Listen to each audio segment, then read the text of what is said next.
احادیث امام علی نقی علیہ السلام میں ہے کہ آپ نے ارشاد فرمایا کہ دنیا بازار کی طرح ہے، کچھ لوگوں کو فائدہ ہوگا اور کچھ لوگوں کو نقصان، اور جو اپنی ذات سے راضی ہوگا اس سے بہت سے لوگ ناراض ہوں گے۔ جب کبھی ایسا زمانہ آئے جس میں عدل و انصاف و ظلم و جور پر غلبہ ہو تو کسی کو کسی کے بارے میں بدگمانی کرنا حرام ہے، جب تک کہ اس کی برائی کا علم حاصل نہ ہو جائے، جب تک کہ اس کی برائی کو پوری طرح جان نہ لے۔ پھر فرمایا کہ اور جب کبھی ایسا زمانہ آ جائے کہ جس میں ظلم و جور کو عدل و انصاف پر غلبہ ہو جائے، حاوی ہو جائے، تو کسی کو کسی کے بارے میں حسن ظن نہیں رکھنا چاہیے جب تک اس کے بارے میں نیکی کا علم نہ ہو جائے۔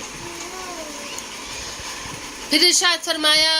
کہ جو اللہ تعالیٰ سے ڈرے گا لوگ اس سے ڈریں گے، اور جو اللہ تعالیٰ کی اطاعت کرے گا لوگ اس کی فرما برداری کریں گے،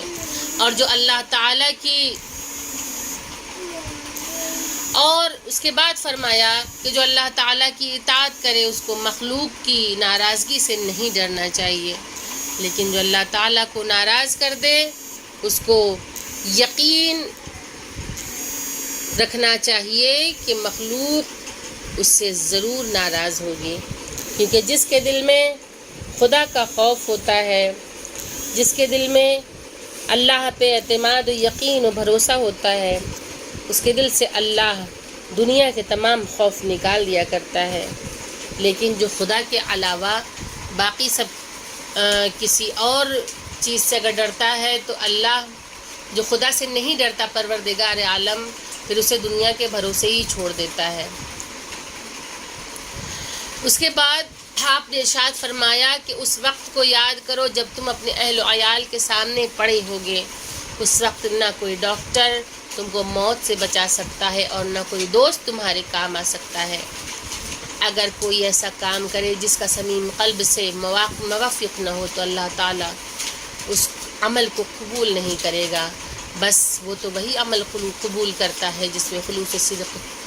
صدق نیت پائی جاتی ہے۔ کہ امام موت کی طرف اشارہ کرتے ہیں کہ جب انسان بالکل مجبور ہوگا اور وہ دوسروں کے بھروسے ہوگا کہ دوسرے اسے نہلائیں، اسے غسل دیں، اسے کفن پہنائیں، تو امام کیا فرماتے ہیں کہ اس وقت نہ کوئی دوست تمہارے کام آئے گا اور نہ کوئی ایسا کام جس کا صمیم قلب سے موافق نہ ہو، تو اللہ اس عمل کو قبول نہیں کرے گا۔ عمل وہ قبول ہوگا کہ جس میں خلوص پایا جاتا ہے، جس میں صدق پایا جاتا ہے، وہ عمل قبول ہوگا کہ جس میں ریاکاری شامل نہیں بلکہ خلوص نیت کے ساتھ وہ اللہ کے لیے کیا گیا ہے۔ آپ نے ارشاد فرمایا کہ اللہ تعالیٰ نے دنیا کو مصیبتوں کا گھر بنایا ہے اور آخرت کو جزا کا گھر قرار دیا ہے، اور دنیا کی مصیبتوں کو آخرت کے ثواب کا ذریعہ قرار دیا ہے، اور آخرت کے ثواب کو دنیا کی مصیبتوں کا عوض قرار دیا ہے۔